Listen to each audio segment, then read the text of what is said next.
የክርስቲያኖ ሮናልዶ የማህበራዊ ትስስር ገጽ ልጥፎች ብዙ እያነጋገረ ይገኛል። ብዙም እያስባለ ይገኛል። እንግዲህ the chapter is over ሲል በማህበራዊ ትስስር ገጹ ላይ እንግዲህ ይፋ ያደረገው ወይም ደግሞ የለጠፈው ልጥፍ ካፕሽኑ ወይም ጽሁፉ ያንን ነገር ያመላክታልና ቻፕተር ማለት ያው ምዕራፉ ተዘግቷል ነው እያለ ያለው።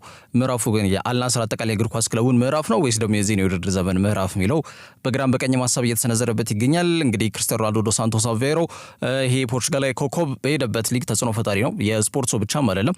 በዓለማችን ላይ ከታዩ በጣም ትልቅ ተጽዕኖ ፈጣሪ ግለሰቦች መካከል አንዱ ነው። የሳውዲ እግር ኳስ ላይም ባለፉት 2 ዓመታት ላይ የሰራውን ነገር ግልጽ በሆነ መልኩ አመላካሽ ነጥቦች ናቸው። እሱ ወደ ሳውዲ ካቀና በኋላ እዚህ ሊግ ላይም እግር ኳስ መጫወት እንደሚቻል አመላካሽ ነጥቦች ማለትም የተለያዩ በርካታ እግር ኳስ ተጫዋቾች ሳዲዮ ማኔን ጨምሮ ኔይማር ጁኒየር፣ ሌሎች በርካታ ካሪም ቤንዜማን ጨምሮ እስከ ቅርብ ጊዜ እንደና ፒየር-ኤመሪክ ኦባሜያንግ አይነት ተጫዋቾችም ሳይቀር ወደ ሳውዲ እንዲያቀኑ በማድረግ ላይ አሻራው ከፍተኛ ነው። የሀገሪቱ ስፖርት እንዲያድግ፣ እይታ እንዲኖረው፣ ትኩረት እንዲኖረው፣ ተቀባይነት እንዲኖረው በአጠቃላይ በማህበራዊ ትስስር ገጾች ላይም ትኩረት ሽፋን እንዲያገኝ የሳውዲ ሊግ አስተዋጽኦ ከፍተኛ የነበረ ተጫዋች ነው ፖርቹጋል የኮከብ ክርስቲያኖ ሮናልዶ። ታዲያ ወደ ዘመኑ ትላንትና ተጠናቋል። 2-1 እየመሩ 3-2 ተሸንፏል። እንግዲህ አልፋቴህ በተባለው ቡድን ማለት ነው የሳውዲ ፕሮ ሊግ የመጨረሻ ሳምንት ጨዋታዎች ናቸው። የክርስቲያኖ ሮናልዶ ቡድን እንግዲህ 3 ያርጃን ይዞ አጠናቋል። እንግዲህ ያው CR7 ሁለተኛ ዓመቱ ላይ ነው የሚገኘው። በመጣበት ዓመትም ዋንጫው ማሳካት አልቻለም። ዘንድሮም ዋንጫው ማሳካት አልቻለም። ግን የግል ክብሮቹ እንደተጠበቁ ናቸው። ዘንድሮም ይሄ የወርቅ ኳሱን ወይም ደግሞ በሳውዲ ፕሮ ሊግ ከፍተኛ ጎል አስቆጣሪ ሆነው የወርቅ ታኬታውን ወይም የወርቅ ጫማውን መውሰድ የቻለበት አጋጣሚ ተፈጥሯልና ባክ ቱ ባክ ነው። በነገራችን ላይ አምናም ዘንድሮም ይሄን ነገር ማሳካት ችሏል። ጎልደን ቡት ወይም ደግሞ የወርቅ ኳሱን አምናም ዘንድሮም ማሳካት ችሏል። 800 የክለብ ጎሎች አሉት። ይሄም ከየትኛውም ተጫዋች አድርጎት የሚያውቀው ጉዳይ አይደለም። 936 ጠቅላላ ጎሎች አሉት እንደ ፕሮፌሽናል ተጫዋች ማለት ነው። ያንን ደግሞ 1000 ማድረስ ግቡ እንደሆነ ቀደም ብሎ መናገሩ የሚታወቅ ጉዳይ ነው።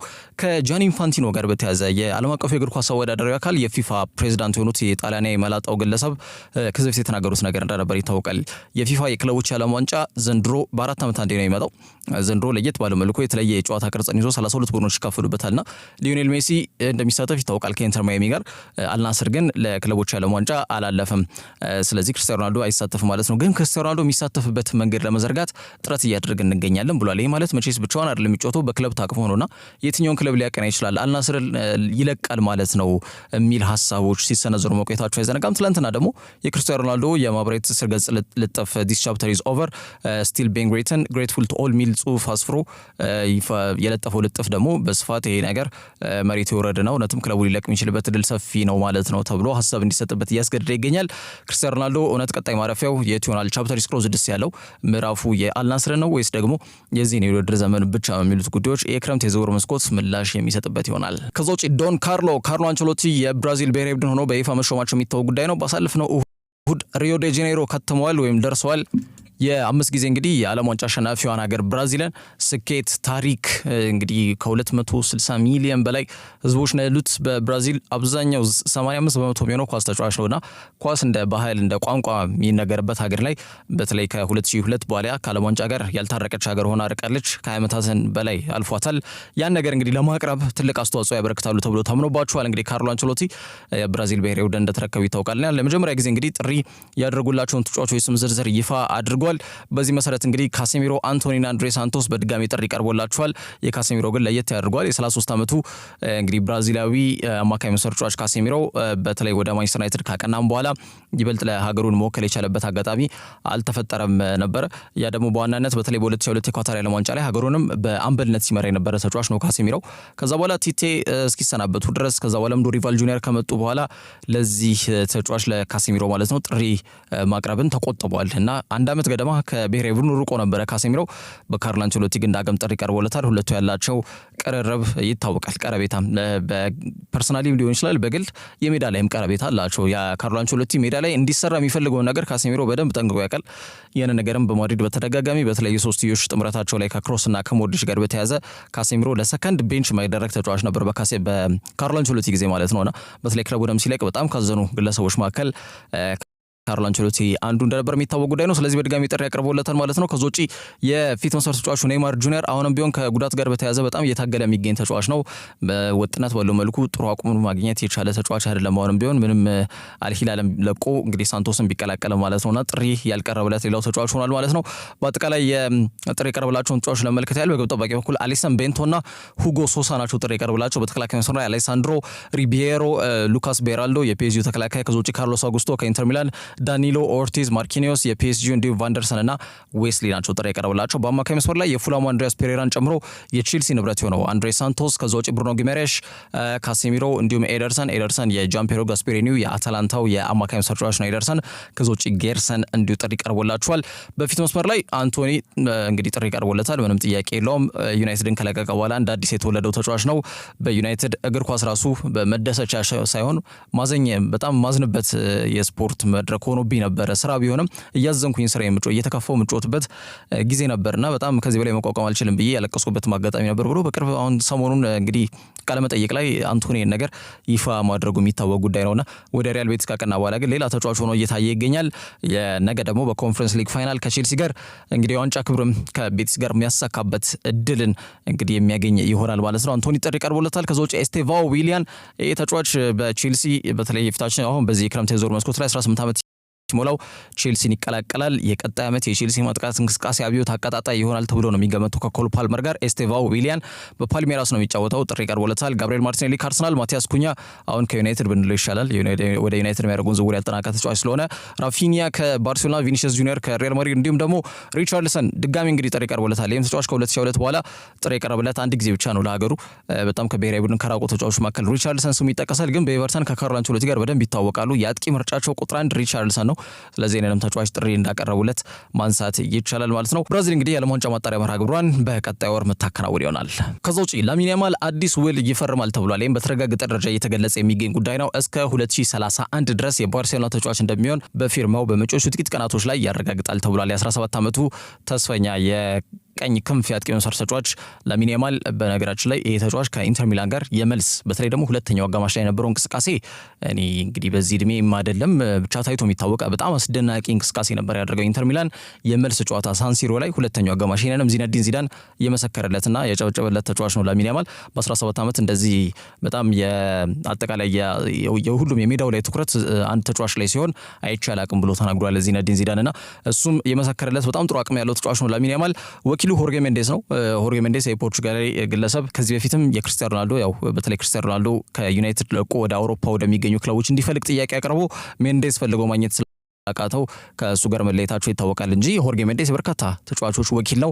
ጆ ፌሊክስን ጨምሮ በርካታ ፖርቹጋላውያን ተጫዋቾች ወኪላቸው ሆርጌ ሜንዴስ እንደሆነ ይታወቃል። የላሚን ያማልም ወኪል ነውና ተጫዋቹ በተለይ በባርሴሎና ጸንቶ የሚቆይበት መንገድ አረጋግጧል። ዴኮም የባርሴሎና ቴክኒካል ዳይሬክተር ፖርቹጋላዊ ነው። ሜንዴስም ፖርቹጋላዊ ነው። ብዙም ያግባባቸው ነገሮች አሉ።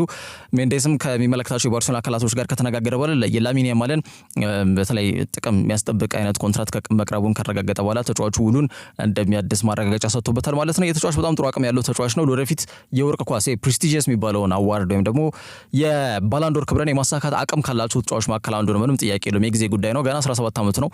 እስከ 6 ዓመት ሲጨመርበት ወደ እስከ 23 ዓመቱ ድረስ በባርሴሎና ጸንቶ የሚቆይ ተጫዋች ይሆናል ማለት ነው። ተጫዋች ማስፈረም የሚፈልግ ክለብ ካለም ከ1 ቢሊዮን ፓውንድ በላይ ውጪ ማድረግ ይጠበቅበታል። ይሄ ደግሞ የሚታሰብ ጉዳይ አይደለም። ስለዚህ በሪሊስ ክሎዝም በውል ማፍረሻም የተጠነፈገ ውል ነው የሚፈርመው ማለት ነው። ላሚን ያማል እንግዲህ እስከ 23 ዓመቱ ድረስ ማለት ነው። በአጠቃላይ በባርሴሎና ጸንቶ የሚቆይ ይሆናል። የባርሴሎና የማጥቃት እንቅስቃሴ በመጪዎቹ ጊዜያቶች ላይም የመምራት ኃላፊነት ይረከባል ተብሎ ነው የሚገመተው። የተጫዋች በዚህ ዓመት የኤል ክላሲኮ ላይ በተደጋጋሚ ኳስና መረብን በማገናኘት ከዛ ውጪ አውትሳይድ ፉት ወይም ደግሞ ይሄ ሞድሪች ብዙ ጊዜ በቀኝ እግሩ ፓስ የሚያደርጋትን ኳስ እሱ በግራ እግሩ ብዙ ጊዜ እያደረገው ይገኛል።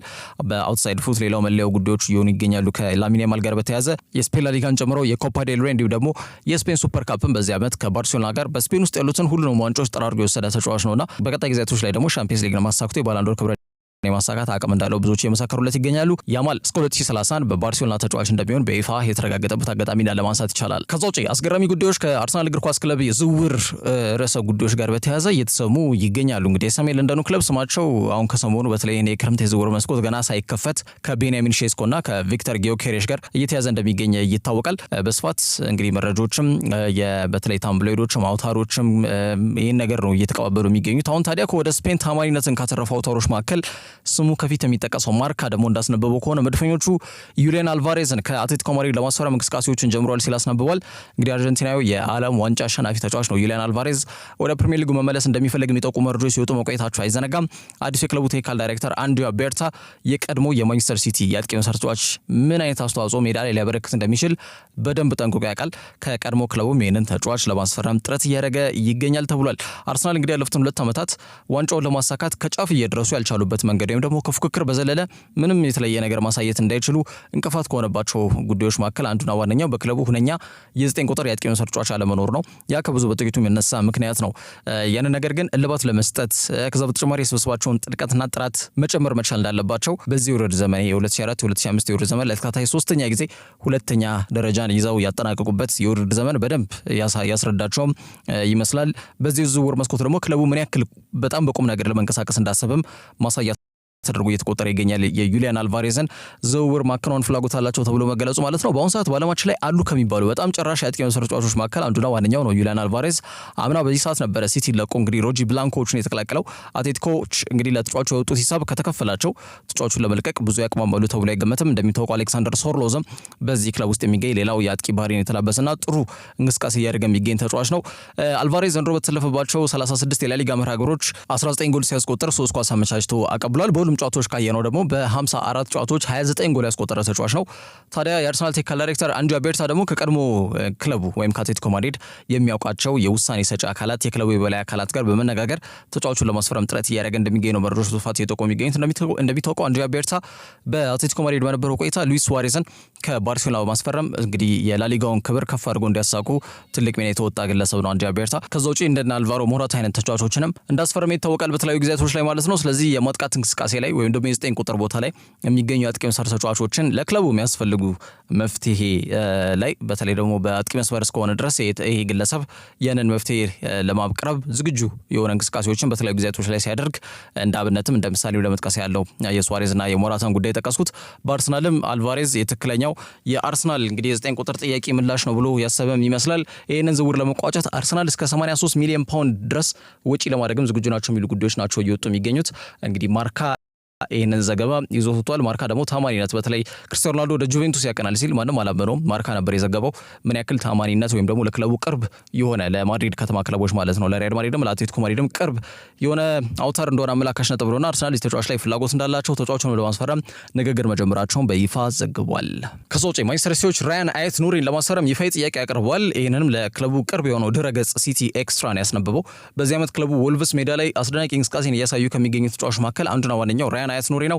አሰልጣኝ ጋሪ ኔል ከተሰናበተ በኋላ በአዲሱ አሰልጣኝ ቪቶር ፔሬራ ስር የማጥቃት እንቅስቃሴያቸው ተመጥኖ ቢታየም የዚህ ተጫዋች ማለት ነው የእሱን ፍልስፍና የአሰልጣኙን የጨዋታ እቅድ በመረዳት ሜዳ ላይ ከሚያቀነቅኑ ከሚንቀሳቀሱ ተጫዋቾች መካከል በልዩነት የአልጄሪያ ራያን አየት ኑሪ ይጠቀሳል። ማቲያስ ኩኛም ሌላው የሚጠቀሰው ተጫዋች ነው። ኩኛ ግን ወደ ዩናይትድ አቅንቷል። ራያን አየት ኑሪ ደግሞ ወደ ማንቸስተር ሲቲ ለማቅናት ንግግሮች ላይ እንደሚገኝ መናገር ይቻላል። ወልቭሶች የሚያሳዩትን ጥሩና መልካም እንቅስቃሴ ውጥነት ባለው መልኩ በውጤት ማጀብ ተስኗቸው ነበር። አሁን ግን በውጤቶች አጅበው ከወራጅ ቀጠናው ተላቀው በሊጉ የወገብ ደረጃን ይዘው አጠናቀዋልና በዛ ሂደት ሚናቸው ከፍተኛ ከነበሩ ተጫዋቾች መካከል ራያን አየት ኑሪ ስሙ ይካተታል። ተጫዋቹ በቀጣዩ ዓመት ማለትም በ2026 በሞሊኒው የሚያቆየው ውል የሚጠናቀቅ ነው የሚሆነው። ስለዚህ ተጫዋቹ አዲስ ውል እንደማይፈርም እንግዲህ ባለሙሉ ተስፋ የሆኑት ሁለቱ የማንቸስተር ከተማ ክለቦች አየት ኑሪን በመጪው ክረምት የዝውውር መስኮት ላይ ለማስኮብለል ጥረት እያደረጉ ይገኛሉ።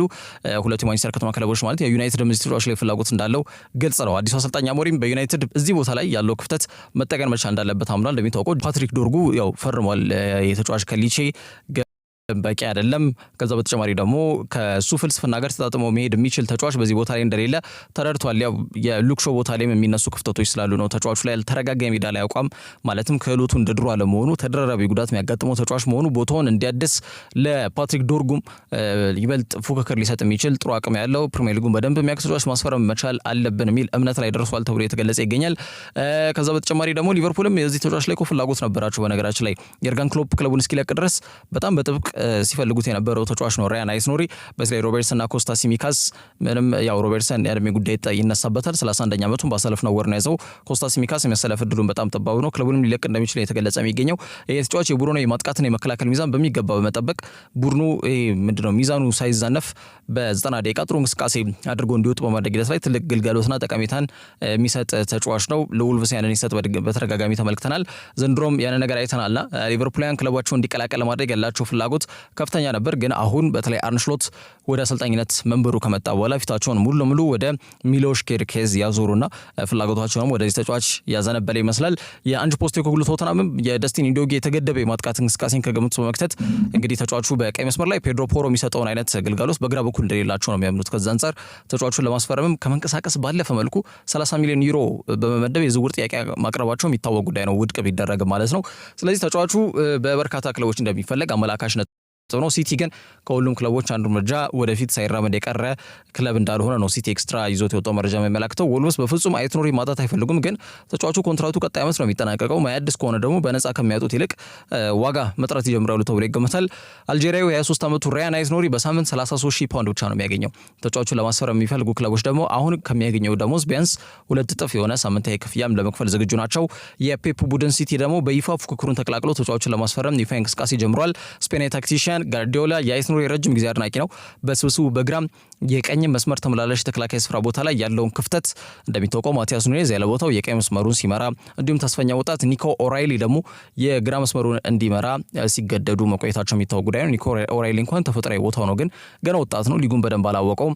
እንዲሁም ደግሞ ጠንካራ የሚባል እንቅስቃሴዎች ከትልቅ ቡድኖች ጋር ታማኒነት እምነት ተጥሎበት ሊሰለፍ የሚችል አይነት ተጫዋች አይደለም። እየተማረ እያደገ እየጎለበተ የሚሄድ ተጫዋች ከመሆኑ ጋር በተያያዘ በአንዴ ቦታውን እንዲሸፍን ኃላፊነት ሊጣልበት አይችልም። እንደ ዝውውር ኤክስፐርቱ ጋዜጠኛ ፋብሪዚዮ ሮማኖ ከሆነ ዘገባ ከሆነ ሲቲዎች የ23 ዓመቱን አልጄሪያ ተጫዋች ለማስፈረም የሚችሉበትን ሁኔታ ለማጣራት ከክለቡ ወልቭስ ጋር ንግሮችን መጀመራቸው ማረጋገጫ ሰጥቶበታል። ተጫዋቹ በ2020 ከፈረንሳዩ ክለብ አንገርስ ነበረ በውሰት ከዛም በቋሚነት ሎን ዩዝ ኦብሊጌሽን ቱ ባይ በምትለው ኦፕሽን እንግዲህ በሚችልበትን ውል በመፈረም እንግዲህ ወልቭስን የተቀላቀለው ማለት ነው።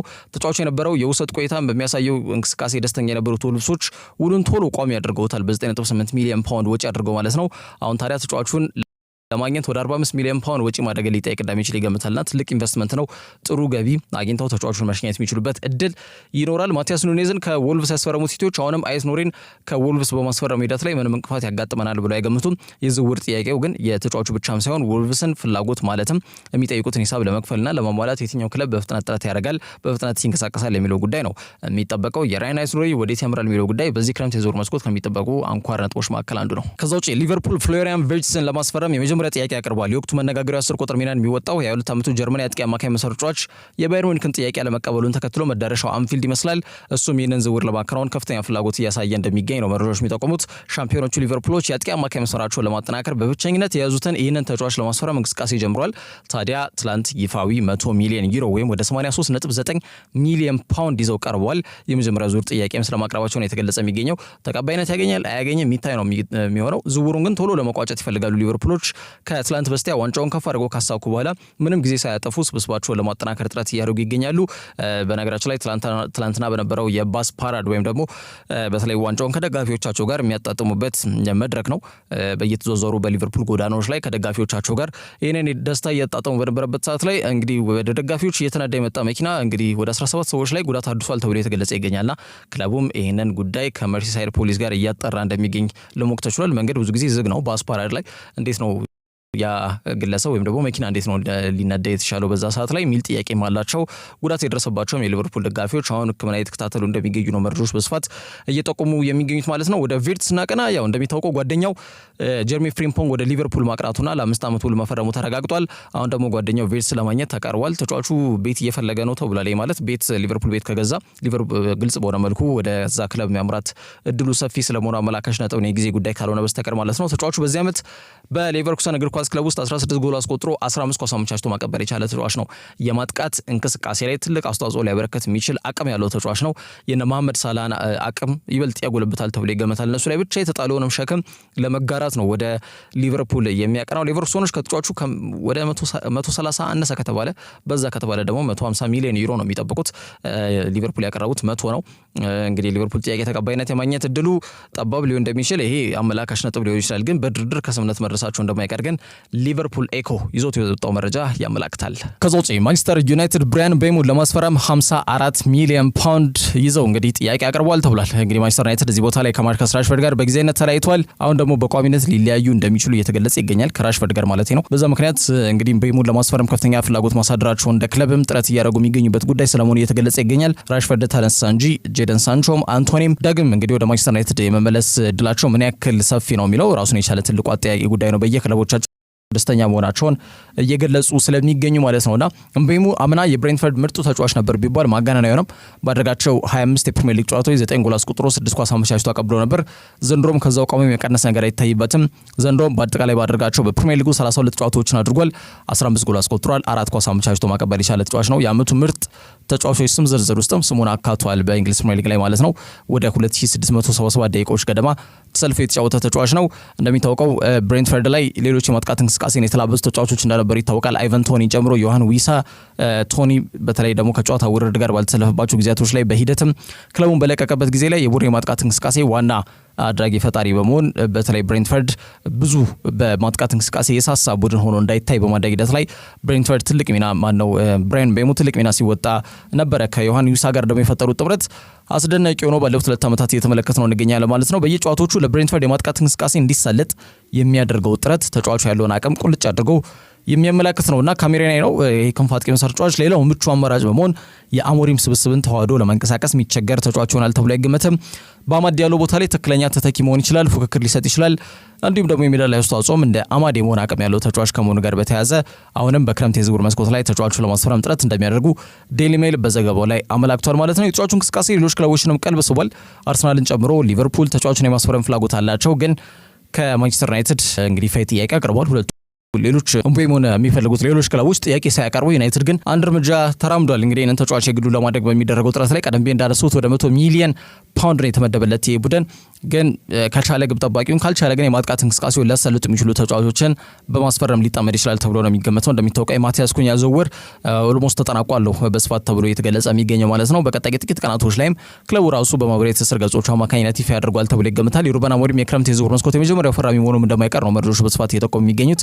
አሁን ደግሞ ብራያን ቤሙ ሁለተኛ ፈራሚያቸው እንዲሆን በማድረግ ሂደት ላይ ትልቅ እንቅስቃሴ ለማድረግ ፍላጎት አላቸው ተብሎ የተገለጸ ነው የሚገኘው። ብሬንትፈርድ እንግዲህ በ2019 ነሐሴ ወር ነበር ቤሙን ከፈረንሳይ ክለብ ትሮይስ በ7.5 ሚሊዮን ፓውንድ ያስፈረሙት።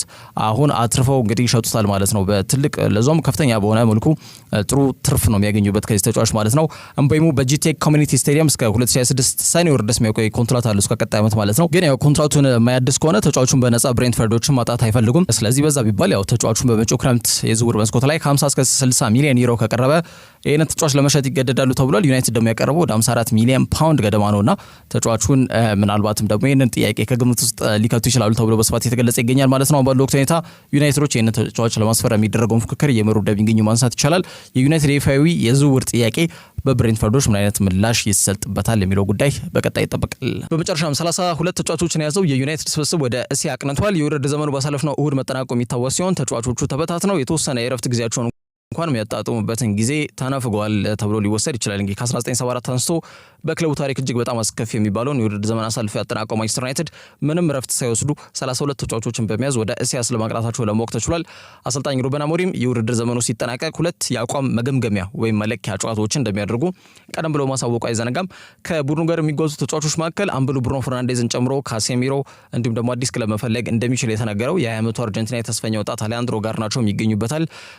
በተለይ ደግሞ ጋርናቾ በአውሮፓ ሊግ የፍጻሜ ጨዋታ ላይ 20 ደቂቃ ብቻ ማግኘቱን ተከትሎ ንዴቱን በመግለጹ ምክንያት ከአሰልጣኙ ጋር ውጥረት ውስጥ በመግባት የውድድር ዘመኑ የመጨረሻ መርሃ ግብር ላይ ከስብስቡ ውጪ እንዲሆን መደረጉ አይዘነጋም። ቀዮች ሰይጣናት በቀጣይ ዓመት ተጠናክረው ለመቅረብ የአሰልጣኙን ያጫወት ፍልስፍና ለተጫዋቾች ላይ በጣም ተደራራቢ ነጥብ ጨዋታዎች በየሳምንቱ ሳይመጡባቸው በነጻነት የሩበን አሞሪምን ያጫወት መንገድ እንዲረዱ ለማድረግ እንደዚህ አይነት የአቋም መገምገሚያ የአቋም መለኪያ ጨዋታዎች ፋይዳቸው ብዙ ሊሆን እንደሚችል ይገመታል።